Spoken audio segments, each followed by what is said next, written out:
ಆತ್ಮೀಯ ಶ್ರೋತೃಗಳೇ, ಇಂದು ಶ್ಲೋಕ ಮಾಲಿಕೆಯಲ್ಲಿ ಪರಮ ಬಲಶಾಲಿಯಾದಂತಹ ರಾಮದೂತನಾದಂತಹ ಹನುಮಂತನ ಬಗ್ಗೆ ತುಂಬ ಪ್ರಚಲಿತವಾದಂತಹ ಒಂದು ಶ್ಲೋಕದ ಬಗ್ಗೆ ವಿಚಾರ ಮಾಡೋಣ. ಈ ಶ್ಲೋಕ ಆಂಜನೇಯನ ಮಹಾಮಂತ್ರ ಅಂತಲೇ ಕರೀತಾರೆ. ಬಾಹುಬಲಿ ಶ್ರೇಷ್ಠ ಭಕ್ತನಾದಂತಹ ಮಾರುತಿಯ ಒಂದು ಸುಂದರವಾದಂತಹ ಶ್ಲೋಕ. ಇದನ್ನ ಎಲ್ಲರೂ ಕೂಡ ಕೇಳಿರ್ತೀರಾ. ಈ ಶ್ಲೋಕದ ಅರ್ಥದ ಬಗ್ಗೆ ಸ್ವಲ್ಪ ಗಮನ ಹರಿಸೋಣ.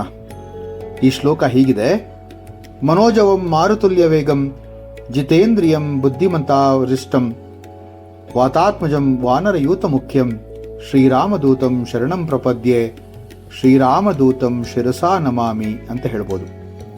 ಇಲ್ಲಿ ಒಂದೊಂದೇ ಪದದ ಅರ್ಥವನ್ನ ತಿಳ್ಕೊಳ್ತಾ ಹೋಗೋಣ. ಮನೋಜ ಮನಸ್ಸಿಗಿಂತ, ಮನೋಜವಂ ಜವ ಅಂತಂದ್ರೆ ವೇಗ, ಅಂದ್ರೆ ಮನಸ್ಸಿಗಿಂತ ಅಥವಾ ಮನಸ್ಸಿನಂತೆ ವೇಗವುಳ್ಳವನು. ಮಾರುತ ಅಂದ್ರೆ ಗಾಳಿ, ತುಲ್ಯ ಅಂದ್ರೆ ಸಮನಾದಂಥ, ಅಂದ್ರೆ ಗಾಳಿಗೆ ಸಮನಾದಂಥ. ವೇಗಂ ಅಂದ್ರೆ ವೇಗವುಳ್ಳವನು. ಜಿತೇಂದ್ರಿಯಂ ಅಂದ್ರೆ ಜಿತೇಂದ್ರಿಯ ಅಂದ್ರೆ ಯಾರು ಇಂದ್ರಿಯಗಳನ್ನ ಜಯಿಸಿದವನೋ. ಜಿತ ಅಂದ್ರೆ ವಶಪಡಿಸಿಕೊಂಡವನು ಅಂತನೂ ಕೂಡ ಒಂದು ಮಾತಿದೆ, ಒಂದು ಅರ್ಥ ಇದೆ. ಬುದ್ಧಿಮತಾಂ ಅಂದ್ರೆ ಯಾರು ಬುದ್ಧಿವಂತಿಕೆಗಾಗಿ ಗೌರವಿಸಲ್ಪಡುತ್ತಾರೆಯೋ, ಯಾರ ಬುದ್ಧಿಯನ್ನ ಹೊಗಳುತ್ತಾರೆಯೋ ಬುದ್ಧಿಮತಾಂ ಅಂತ. ವರಿಷ್ಠಂ ಅಂದ್ರೆ ಶ್ರೇಷ್ಠನಾದವನು, ಅತ್ಯುತ್ತಮನಾದವನು ಅಂತ ಕರೀತಾರೆ. ವಾತಾತ್ಮಜಂ ಅಂದ್ರೆ ವಾತ ಅಂದ್ರೆ ಗಾಳಿ, ಇಲ್ಲಿ ವಾಯು. ಆತ್ಮಜ ಅಂದ್ರೆ ವಾಯುಪುತ್ರ, ವಾಯುವಿನ ಆತ್ಮದಲ್ಲಿ ಜನಿಸಿದವನು ಅಂದ್ರೆ ವಾಯುಪುತ್ರ. ವಾನರ ಯೂತ ಮುಖ್ಯಂ, ವಾನರರ ಅಂದ್ರೆ ಕಪಿಗಳ. ಯೋತ, ಯೋತ ಅಂತಂದ್ರೆ ಗುಂಪಿನ ಅಥವಾ ದಳದ. ವರಿಷ್ಠ ಅಂತಂದ್ರೆ ನಾಯಕ, ಮುಖ್ಯಸ್ಥ ಅಂತ ಹೇಳ್ಬೋದು. ಶ್ರೀರಾಮದೂತಂ ಶ್ರೀರಾಮನ ಸಂದೇಶವನ್ನ ತಾಯಿ ಸೀತೆಗೆ ತಲುಪಿಸಿದವನು, ಶ್ರೀರಾಮನ ದೂತ ಅವನು. ಸಂದೇಶವಾಹಕ ಅಂತ ಕರಿತೀವಲ್ಲ, ದೂತ ಅಂತ ಕರೀತಾರೆ. ಶರಣಂ ಪ್ರಪದ್ಯೆ, ಶರಣ ಅಂದ್ರೆ ಆಶ್ರಯಿಸ್ತೇನೆ ಅಂತ. ಪ್ರಪದ್ಯೆ ಅಂದ್ರೆ ಅವನ ಮುಂದೆ ಸಾಷ್ಟಾಂಗ ನಮಸ್ಕಾರ ಮಾಡುತ್ತಾ ಆಶ್ರಯವನ್ನ ಪಡಿತೇನೆ ಅನ್ನುವಂತ ಅರ್ಥ ಬರುತ್ತೆ. ಮನೋಜವಂ ಮಾರುತುಲ್ಯ ವೇಗಂ ಜಿತೇಂದ್ರಿಯಂ ಬುದ್ಧಿಮತಾ ವರಿಷ್ಠಂ ವಾತಾತ್ಮಜಂ ವಾನರಯೋತ ಮುಖ್ಯಂ ಶ್ರೀರಾಮದೂತಂ ಶರಣಂ ಪ್ರಪದ್ಯೆ ಶ್ರೀರಾಮದೂತಂ ಶಿರಸಾ ನಮಾಮಿ ಅಂತ ಕೂಡ ಹೇಳ್ತಾರೆ. ಈ ಶ್ಲೋಕದ ಅರ್ಥ ಹೀಗಿದೆ: ಯಾರು ಮನಸ್ಸು ಮತ್ತು ಗಾಳಿಯ ವೇಗಕ್ಕೆ ಸರಿಸಮನೋ, ಯಾರು ತನ್ನ ಇಂದ್ರಿಯಗಳನ್ನು ಜಯಿಸಿದವನೋ, ವಿದ್ವಾಂಸರಲ್ಲಿ ಪಂಡಿತರಲ್ಲಿ ಪರಮಶ್ರೇಷ್ಠನೋ, ಮಹಾಜ್ಞಾನಿಯೋ, ವಾಯುಪುತ್ರನೋ, ವಾನರ ದಳದ ಮುಖಂಡನೋ ಆದಂತಹ ಆ ರಾಮದೂತನಿಗೆ ನಾನು ತಲೆಬಾಗಿ ನಮಿಸುತ್ತೇನೆ. ಶಿರಸಾ ನಮಾಮಿ ಅಂತೀವಲ್ಲ, ತಲೆಬಾಗಿ ನಮಿಸುತ್ತೇನೆ. ಆತನ ಶರಣಕ್ಕೆ ಎರಗುತ್ತೇನೆ, ಆತನಲ್ಲಿ ಆಶ್ರಯವನ್ನ ಪಡಿತೇನೆ ಅಂತ ಹೇಳುವಂತ ಒಂದು ಅರ್ಥ ಇದೆ. ಸುಂದರವಾದಂತಹ ಒಂದು ಹನುಮನ ಒಂದು ಮಹಾಮಂತ್ರ ಅಂತಲೇ ಹೇಳ್ಬೋದು.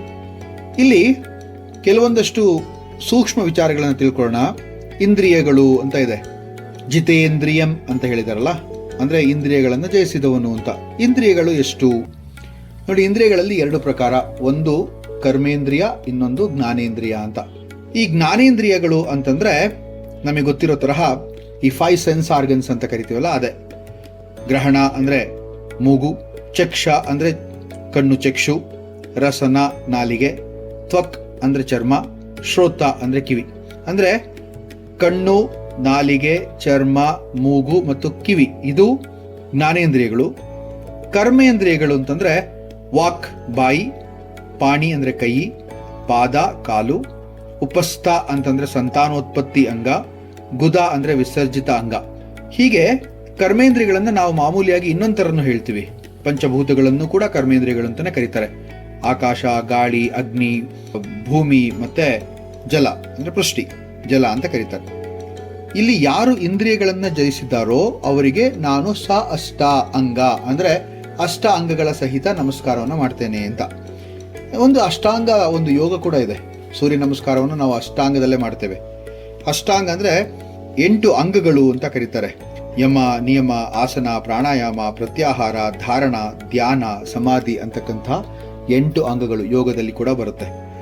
ಅಂದ್ರೆ ಈ ರಾಮದೂತ ಹನುಮನ ಒಂದು ವೈಶಿಷ್ಟ್ಯ ಏನಪ್ಪಾ ಅಂತಂದ್ರೆ, ಯಾರು ಈತನಿಗೆ ಸಮನಲ್ಲ. ನಾವುಗಳು ತಿಳಿದಿರೋ ಹಾಗೆ ಇಲ್ಲಿ ಪಂಡಿತರಲ್ಲಿ ವಿದ್ವಾಂಸರಲ್ಲಿ ಶ್ರೇಷ್ಠನು ಅಂತ ಹೇಳಿದ್ದೀವಿ. ಅಂದ್ರೆ ಪರಮ ವೇದಜ್ಞಾನಿ, ತ್ರಿವೇದಿ ಅಂತ ಕೂಡ ಕರೀತಾರೆ. ಈ ಪರಮ ವೇದಜ್ಞಾನಿಯಾದಂತಹ ಹನುಮನ ಒಂದು ಶ್ಲೋಕ ಇದಾಗಿತ್ತು. ಬಹಳ ಸುಂದರವಾದಂತಹ ಶ್ಲೋಕ. ಮತ್ತೊಂದು ಶ್ಲೋಕದೊಂದಿಗೆ ಭೇಟಿ ಆಗ್ತೇನೆ. ನಮಸ್ಕಾರ.